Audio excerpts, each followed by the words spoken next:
آپ کے 2 صحافی انہوں نے باضابطہ طور پہ، ایک نے تو اسرائیل کے چینل کو انٹرویو دیا اور اس کے علاوہ 2 نے اپنے ٹویٹر اکاؤنٹ پہ یہ ٹویٹ کی، اپنے سوشل میڈیا پہ بتایا کہ اسرائیل کو ابھی ہمیں بھی ایکسیپٹ کر لینا چاہیے، تسلیم کر لینا چاہیے۔ یہ کوئی بری بات نہیں ہے جو انہوں نے کی، زیادہ بری بات یہ ہے کہ اسے ابھی تک روکا کسی نے، کسی نے آج تک شٹ اپ کال نہیں دی، کسی نے آج تک ریاستی ادارے نے یہ نہیں کہا۔ عموماً ہم جہاں پہ جاتے ہیں کوئی لوکل سطح کے چھوٹے موٹے فرشتے آتے ہیں وہ نوٹ کرنے کے لیے، لیکن مسئلہ یہ ہے کہ وہ اتنے چھوٹے ہوتے ہیں کہ ہمارا صحیح پیغام اپنے بڑوں تک پہنچا نہیں پاتے، وہ چغلیاں جا کے کر آتے ہیں نوکری پکی کرانے کے چکر میں۔ لہٰذا میں یہ درخواست کروں گا کہ تھوڑے بڑے فرشتوں کو بھیجا کرو جن میں اتنی سینس ہو کہ وہ سمجھ جائیں کہ یہ اگلا بندہ کہنا کیا چاہ رہا ہے، یہ پاکستان کے بھلے کی بات کر رہا ہے، کوئی غداری کی باتیں نہیں کر رہا۔ اگر اسرائیل کو تسلیم کر لیا جائے تو اس پہ ڈیبیٹ کی جا سکتی ہے کہ تسلیم کرنا چاہیے یا نہیں کرنا چاہیے۔ جب کسی چیز میں یا آ جاتا ہے نا کہ مانو یا نہ مانو، اس کا مطلب ہے فتنے کی جڑ پیدا ہو چکی ہے، وہ بیج بو دیا گیا۔ وقت یو اے ای سے سینکڑوں پاکستانیوں کو پاکستان واپس بھیج دیا گیا، سعودی عرب سے آپ کا اقامہ مہنگا کر دیا گیا، لوگ 90% نے اپنی فیملیز کو واپس بھیج دیا، باقی خود بھی واپس آ رہے ہیں اور ہیلے بہانوں سے وہ آپ کو واپس بھیج رہے ہیں۔ انہیں آپ سے سستی لیبر جو ہے وہ بنگلہ دیش سے مل جائے گی، آپ سے زیادہ سستی لیبر انہیں انڈیا سے مل جائے گی۔ اور یہ سارا کچھ کیوں کیا جا رہا ہے؟ یہ وہ انٹرنیشنل پریشر ہے جو آپ پہ ایگزرٹ کیا جا رہا ہے کہ اگر آپ اسرائیل کو تسلیم کر لیں گے تو حالات بہتر ہو جائیں گے، ادروائز نہیں۔ یو اے ای نے ایکسیپٹ کر لیا اسرائیل کو، آپ کا ایم این اے یا ایم پی اے یا آپ کا سینیٹر یا آپ کا بیوروکریٹ یا کوئی اور آفیسر اس ملک سے باہر اگر سب سے سستے پیسوں میں، سب سے کم پیسوں میں کہیں عیاشی کے لیے جا سکتا تھا تو وہ دبئی جاتا تھا۔ اب وہی فحاشی کے اڈے متحدہ عرب امارات میں بنیں گے، اسرائیلی عورتیں سپلائی کی جاتی کہ ایک دور تھا جب یہ نئے نئے موبائل آئے تھے کیمرہ والے، تو اس وقت جو بھی لوگ ملک سے باہر دورے پہ ڈیلیگیشنز جاتے تھے انہیں موبائل گفٹ کیا جاتا تھا، اور اس میں وہ چپس لگی ہوتی تھیں جس میں سارا ڈیٹا آپ کا ریکارڈ ہوتا ہے کہ آپ بیگم صاحبہ کو کیا بات کر رہے ہیں۔ ہمیشہ تو آپ نے پیاز ٹماٹر لانے والی باتیں نہیں کرنی ہوتی بیگم کے ساتھ، ظاہر ہے وہ ساری باتیں ریکارڈ ہوتی ہیں۔ اس کے علاوہ کس خاتون سے کیا بات ہو رہی ہے، ظاہر ہے وہاں سارے تو آپ کے وہ شیخ الحدیث تو بیٹھے نہیں ہوتے اداروں میں، ہر قسم کا بندہ بیٹھا ہوتا ہے۔ انہیں پھر اسی انداز سے بلیک میل کیا جاتا ہے کہ تمہارے حلقے کی عوام کو یہ یا تمہارے محکمے کے بندوں کو یہ چیز دکھا دی جائے گی، اس سے پہلے کہ تمہاری عزت خاک میں ملے تم ہمارے لیے کام کرنا شروع کر دو، ہمارے لیے کام کرو گے تو تمہاری تنخواہ پہلے 50,000 ہے، 50 لاکھ ہم دے دیں گے۔ کہاں 50,000 کہاں 50 لاکھ، ان کے لیے تو یہ چند ڈالر ہوتے ہیں۔ لیکن یہاں مسئلہ کیا ہوتا ہے کہ یہاں سے وہ غداریاں شروع ہوتی ہیں اور ملک کے راز بکنا شروع ہو جاتے ہیں۔ تو ان چیزوں کو کنٹرول کرنے کے لیے میں یہی ان چھوٹے فرشتوں سے کہتا ہوں کہ اپنے بڑے فرشتوں کو اچھا پیغام پہنچا دو کہ ملک سے باہر کوئی بندہ جائے تو اس کو یہ پابندی لگائی جائے کہ وہ گفٹ نہ لے۔ نمبر 2 یہ کہ 19 اینڈ ابو گریڈ کا جو آفیسر آپ کا بیٹھا ہوتا ہے کسی بڑے محکمے میں، ادارے میں، اس کو یہ اجازت نہ دی جائے کہ آپ ریٹائرمنٹ کے بعد ملک سے باہر جا کے وہاں پر رہیں یا وہاں پر اپنا گھر بنائیں۔ مسئلہ یہ ہوتا ہے، یا آپ کے بچے، مجھے یہ بتائیں، آپ کے بچے ایک ایسے شخص کے گھر میں جا کے تعلیم حاصل کر رہے ہوں جس کو آپ نے ارادہ کیا ہوا کہ میں اسے قتل کروں گا، دل سے آپ اسے برا مانتے ہیں، کیا آپ تب تک اسے قتل کر سکتے ہیں جب تک آپ کے بچے اس کے گھر میں پڑھ رہے ہو؟ وہ ذبح نہ کرتے آپ کے بچوں کو؟ تو یا تو پھر ہمارے حکام بالا امریکہ کو اپنا دشمن نہیں مانتے، اگر مانتے تو ان کے بچے وہاں نہ پڑھ رہے ہوتے۔ آپ سمجھ رہے ہیں اس چیز کو؟ یا تو یہ امریکہ کو اپنا دشمن نہ مانتے۔ برطانیہ، ہم نے آزادی ہندوستان سے نہیں لی، ہم نے تو انگریزوں سے آزادی لی۔ یہ ہندو بنیا تو کچھ عرصے کے لیے ہم پہ قابض تھا، قابض تو انگریز ہوا تھا، ہندو تو اس کے جوتے پالش کرتا تھا۔ جب آپ کے بچے یہ گولو مولو، یہ گونگلے جو بیٹھے ہوئے ہیں دو جو اپنی دادی نانی کے جنازے پہ آنے کو تیار نہیں ہوتے، جب وہ برطانیہ میں بیٹھے ہوئے ہیں تو کیا آپ کا سابق وزیر اعظم صاحب کیا برطانیہ کے خلاف چون چرا کر سکتے ہیں؟ نہیں کر سکتے. نہیں کر سکتے. آپ کے موجودہ وزیر اعظم صاحب، ان کے بچے کہاں بیٹھے ہوئے ہیں؟ ملک سے باہر بیٹھے ہوئے ہیں، کبھی برطانیہ کبھی امریکہ. تو کیا کوئی چون چرا اس کے بارے میں ہو سکتی ہے؟ نہیں ہو سکتی. تو یہ 2-3 قراردادیں پیش کروانا آپ لوگوں کی ذمہ داری ہے. ایم ایل اے صاحب کے پاس جاتے ہیں نا، ساڈا منڈا بھرتی کرا دو، جاتے ہیں نا. حقیقت آپ نے ووٹ دیا، آپ نے اس پہ احسان کیا، اس کے آگے پیچھے گاڑیاں جو آپ کی وجہ سے ہے نا. دیکھیں آج فرانس نے گستاخی کی ہے نا، اس سے پہلے ہالینڈ نے گستاخی کی، اس سے پہلے نیوزی لینڈ میں گستاخی، اس سے پہلے ڈنمارک میں گستاخی، اس سے پہلے ناروے میں، سلسلہ چلتا رہا، اس سے پہلے امریکہ میں. اس کا مستقل حل کیا ہے؟ غیرت مند قیادت کب آئے گی آپ کے پاس؟ 2-3 قراردادیں آپ نے پیش کروانی ہیں اور منظور کروانی ہیں. اس کے لیے آپ کو ایک قربانی دینی پڑے گی. آپ میں سے تقریباً ہر بندہ گیا ہوگا ایم این اے کے پاس، میرا بچہ، میرا بھتیجا، میرا بھانجا بھرتی کرا دو. 1-2 کے بھرتی ہوئے ہوں گے، باقیوں کو لارا ہی ملا ہوگا نا. اسی طرح لہٰذا لارا لگوانے سے بہتر ہے انہیں کہو ایم این اے صاحب آج ہم اپنا بیٹا بھرتی کرانے نہیں آئے، ایم این اے صاحب آج ہم اپنے گلی پکی کرانے نہیں آئے، ایم این اے صاحب آج ہم قیمے والا نان کھانے نہیں آئے، آج ہم بریانی کی پلیٹ پہ بکنے کے لیے نہیں آئے، ایم این اے صاحب آج جو ہے ہم گلی نہیں پکی کرائیں گے، آج ہمارے گاؤں میں گیس نہیں لگتی، ٹھیک ہے ایم این اے صاحب نہیں لگے، کوئی مسئلہ نہیں ہے، ہمارے پیو دادے گیس کے بغیر بھی زندہ تھے نا، تو بعد میں بھی زندہ رہ لیں گے، کوئی موت نہیں پڑتی انہیں. ہاں ہونی چاہیے، اچھی بات ہے، ہمارا حق ہے، لیکن فی الحال ہم اس کے لیے نہیں آئے. بجلی آتی یا نہیں آتی یہ ایک سیکنڈری چیز ہے. آپ ایک قرارداد ذرا جا کے پیش کرائیں کہ 19 گریڈ سے بڑا جو آفیسر ہوگا وہ ریٹائرمنٹ کے بعد نہ باہر رہے گا، نہ اس کے بچے ڈیورنگ ہز ڈیوٹی وہ باہر جا کے تعلیم حاصل کریں گے، اور امریکہ میں تو بالکل بھی نہیں. نمبر 2 ایک قرارداد پیش کروائیں جس کے بعد شاید ہمارا واپس جانا بھی مشکل ہو جاتا ہے اس طرح کی باتیں کرتے وقت، یا آپ کے کالے ڈالوں والے یوں جا کے ہمارے آگے سے گزرتے ہیں. وہ قرارداد یہ پیش کریں بیوروکریسی میں قادیانیوں کی بھرتی پہ پابندی ہونی چاہیے. آپ کے سارے جو ملک سے یہ جس طریقے سے گھسے ہوئے ہیں نا آپ کے، دیکھیں میں اکثر لوگوں کو کیوں کہتا ہوں، ابھی میں جہاں وہ انکل کے پاس بیٹھا ہوا تھا کیا بات ہوتی تھی کہ اپنے بچوں کی اچھی تربیت کر کے انہیں محکموں میں اداروں میں بھیجیں. میں نے 22 نومبر کو پنڈی میں جلسہ کیا ہمارے نوجوانوں نے، تو میں نے ایک بڑی اوپنلی بات کی تھی، اس کے بعد ہمیں بڑا کچھ سننے کو ملا. میں نے کہا اپنے بچوں کو IAS بھی کرائیں، CSS کرائیں، انہیں محکموں میں اداروں میں بھیجیں، فوج میں بھیجیں، تاکہ 20 سال کے بعد جب وہ کسی مقام پہ پہنچے تو کسی اچھے سیاستدان کو الیکٹ کر کے لائیں. تو سارے ہنس پڑے کہ نہیں یار یہ آپ کے، میں نے کہا سچ ہے. اور یہ صرف یہ کوئی بری بات نہیں ہے، یہ ہر ملک کی ایجنسی کی ذمہ داری ہوتی ہے کہ وہ اچھی قیادت لے کے آئے، لیکن اگر کوئی بندے کا پتر بیٹھا ہوتا ہے اسے لے کے آئے نا.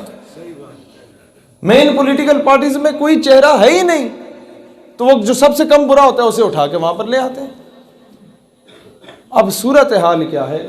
یہ 2 قراردادیں ہو گئی، آپ سمجھ رہے ہیں اس چیز کو. تیسری ایک چیز، ایک لیٹر ہم لوگوں نے نکلوانا ہے تمام فورسز کے چیف سے اور وزیر اعظم سے اور چیف سیکرٹری اور پرنسپل سیکرٹری، جتنے جس کے اندر سارے بیوروکریٹ فوجی افسر.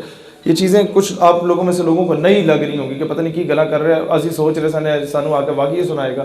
واقعی سنانے والا دور گیا کہ پیر صاحب نے پھک ماری سی تو 6 جن اڑ گئے سن. نہیں. اب لوگ ہم سے پوچھتے ہیں بھائی جان پیر صاحب نے تو پھک ماری سی تو جن اڑ گئے سن، تسا کی کیتا ہے؟ تو ہم جو یہ پیغام مسئلہ وہ آپ کو دینے آئے ہیں وہ یہ ہے کہ یہ قرارداد آپ نے پاس کروانی ہے کہ آپ کے اعلیٰ اداروں میں کوئی بھی شخص وومنائزنگ میں عورت کے ساتھ یا شراب پیتا ہوا پکڑا گیا تو اس کو فی الفور اس عہدے سے برطرف کیا جائے گا. میں آپ کو ایک وجہ بتاتا ہوں. ملک میں کرپشن اور بزدلی کے سب سے بڑی وجہ کیا ہے؟ ایک آفیسر کی جو تنخواہ ہوتی ہے وہ کسی بھی محکمے کا ہو، ادارے کا ہو، وہ شروع ہوتی ہے 17ویں گریڈ کا ہے تو 40-45 ہزار سے 50 ہزار سے، وہ 22ویں گریڈ تک پہنچے گا نا تو اکثریت کی تنخواہ 2 لاکھ 2.5 لاکھ ہوتی ہے بس. اور کہیں گے 2 لاکھ 2.5 لاکھ بڑی شے ہوتی ہے، کچھ بھی نہیں ہوتا. میں آپ کو بتاتا ہوں جو اکثر افسران ہیں وہ 18ویں 19ویں گریڈ تک مشکل سے مر کے پہنچتے ہیں. اب ان کی تنخواہ جو ہوتی ہے وہ 1,00,000 1,50,000 ہوتی ہے. اب ان کے 3 بچے ہوتے ہیں جو یونیورسٹی میں پڑھتے ہیں، جن کی 6 مہینے کا ایک سیمسٹر ہوتا ہے، جس کی فیس ہوتی ہے 1,25,000. اور بیگم کو جو انہوں نے کپڑے لے کے دینے ہوتے ہیں وہ الگ ہوتے ہیں. بچوں کی پارٹیاں، ان کے اسکول کا خرچہ وہ الگ ہوتا ہے. بچوں کو 3 بچے ہیں تو تینوں کی الگ گاڑیاں ہوں گی، ان کا خرچہ الگ ہوتا ہے. گھر میں 4 اے سی لگے ہوتے ہیں، ایک اپنے کمرے میں، 3 بچوں کے الگ الگ کمروں میں، ان کا خرچہ الگ ہوتا ہے. 30-40 ہزار بجلی کا بل آتا ہے. اور یہ آتا ہے، ہر صورت آتا ہے، کیونکہ ہم اس سسٹم میں پلے بڑھے ہیں. تو یہ جو وومنائزنگ میں، جو یہ غلط کاریوں میں، جو یہ بدکاریوں میں جو عورت کے ساتھ جا کے پیسہ لگا کے لاتے ہیں، تو یہ عورت بھی اپنے ٹائپ کی لاتے ہیں جناب عالی. یہ 30-40 ہزار ایک رات کا خرچہ کرتے ہیں، ایک ایسی جگہ پہ لے کے جاتے ہیں جو سیکیورٹی پوائنٹ آف ویو سے کلیئر ہو، جہاں پر چھاپا نہ پڑتا ہو. وہ فارم ہاؤس بک کرانے پڑتے ہیں. اور جب ان چیزوں کی لت لگ جاتی ہے تو آپ صرف یہ دیکھیں 40,000 ملٹیپلائی پہ 5-6 کریں نا مہینے میں، 5-6 بار ہی اگر انہوں نے الٹی حرکت کرنی ہے تو 3-4 لاکھ کا تو یہ انہیں ڈز پڑتا ہے. اور پھر جو شراب کی محفل یہ سجاتے ہیں، یہ اکیلے نہیں ہوتے، ان کے ساتھ سارے ان کے کورس میٹس بیٹھے ہوتے ہیں. اور شراب بھی وہ 150 روپے والی نہیں ہوتی، وہ ٹھیک ٹھاک مہنگی ہوتی ہے. تو یہ 5-7 لاکھ کا جو ماہانہ بجٹ ہوتا ہے، یہ کہاں سے آتا ہے؟ تنخواہ تو 1.5 لاکھ ہے بھائی جان. یہ بجٹ آتا ہے، آپ جو یہ نہیں دیکھتے کہ جی 2 ارب روپے روڈ کا جو ٹھیکہ مل گیا ہے، ہوتا ہے نا، اور سڑک اگلے سال دوبارہ ٹوٹی ہوئی ہوتی ہے، 200 کروڑ روپے کا خرچہ آیا ہوتا ہے.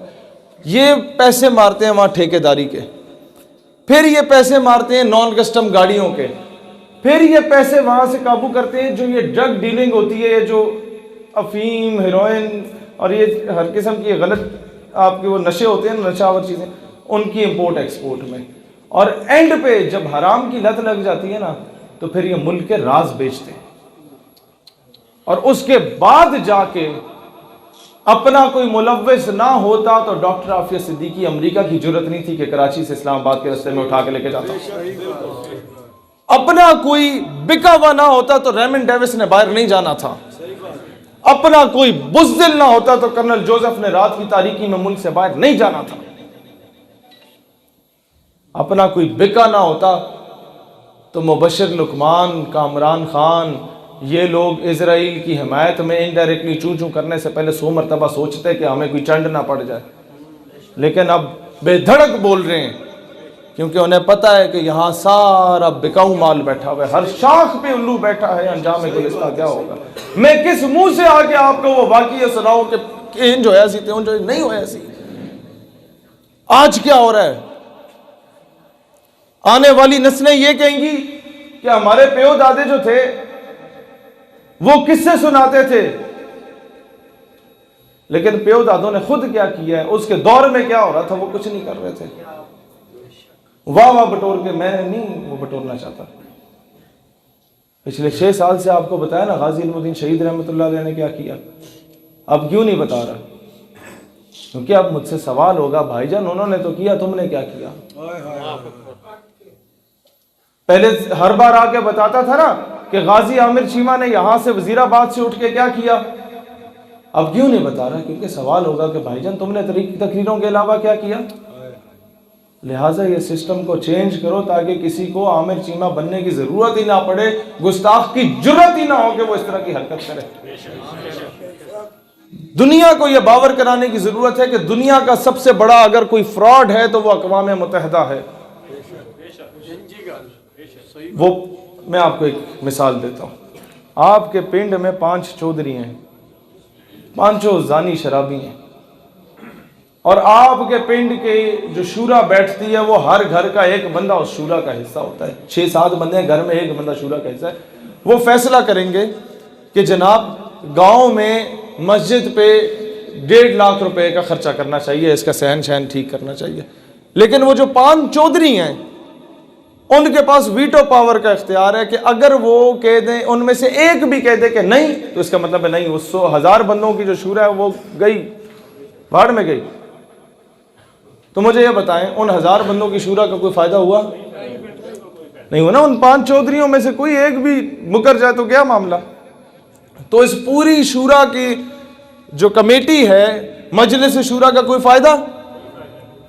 اقوام متحدہ ایسا فراڈ ہے کہ دنیا کے 250 ممالک اگر کہہ دیں کہ فلسطین جائز ریاست ہے اور اسرائیل ناجائز ریاست ہے تو وہ 5 چودھری ہیں، جن میں سے ایک امریکہ، دوسرا برطانیہ، تیسرا چائنا، چوتھا فرانس اور 5واں رشیا۔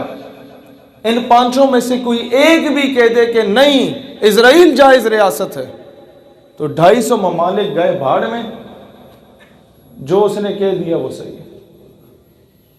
تو یہ فراڈ ہے کہ نہیں ہے؟ فراڈ ہے۔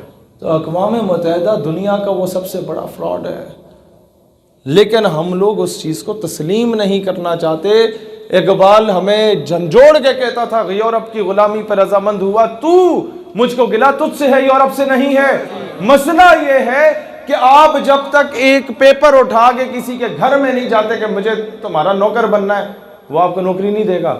تو جب تک آپ امریکہ کے گٹوں میں بیٹھ کے بوٹ پالش نہیں کرتے تو وہ بھی آپ کو نوکر نہیں بناتا۔ امریکہ تم پہ ظلم نہیں کرتا، تم خود جاتے ہو کہ مجھے ڈالر دو، میں تمہیں اپنی بیٹی دینے کو تیار ہوں۔ ہمارے پچھلے 20 سالوں کی تاریخ اس بات کی گواہ ہے۔ یہی تو ہوا ہے۔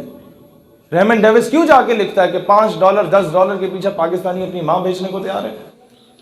تو میں آ کے کیوں آپ کے ساتھ فراڈ کروں کہ 5 گھنٹے کا میں سفر کر کے آؤں، 5 گھنٹے سفر کر کے جاؤں اور صرف آپ سے بولوں وہ نعرہ لگاؤ زندہ باد مرد آباد؟ نہیں نہیں نہیں نہیں نہیں نہیں۔ تاجدار ختم نبوت زندہ باد حقیقی معنوں میں ہم اس وقت کہہ پائیں گے جس دن ایڈیشنل ڈائریکٹر جنرل FIA ابو بکر خدا بخش جو کہ قادیانی اپوائنٹڈ ہے، وہ اپنے منصب سے اتر جائے گا۔ آپ مجھے سچ بتائیں، آپ میں سے کتنوں کو پتا تھا یہ بات؟ نہیں پتا تھا نا؟ تو یہ ہمارے سسٹم کی نالائکی ہے کہ ہم نے اپنے لوگوں کو نہیں بتایا۔ اس ملک کے 99% لوگوں کو نہیں پتا، جنہیں پتا ہے وہ بھی ہمارے نوجوانوں کی وجہ سے پتا چلا۔ دوستان ذی وقار اس سسٹم پہ کام کریں، MNA صاحب کو جا کے کہیں کہ قرارداد پیش کریں، اور قرارداد بڑے میں آپ کو بتاتا ہوں، پھر ہمارے ذہن میں یہ ہوتا ہے کہ پتہ نہیں قرارداد پیش ہوگی یا نہیں ہوگی، ہوگی تو پتہ نہیں منظور ہوگی کہ نہیں ہوگی، ان کا باپ بھی منظور کرے گا۔ شرط یہ رکھی جائے کہ جو ووٹ دے گا وہ عوام کو دکھا کے ووٹ دے گا کہ میں فیور میں دے رہا ہوں یا اگینسٹ دے رہا ہوں۔ یہ اونچ نیچ کرے تو صحیح نا، عوام انہیں گھر میں نہیں گھسنے دے گی۔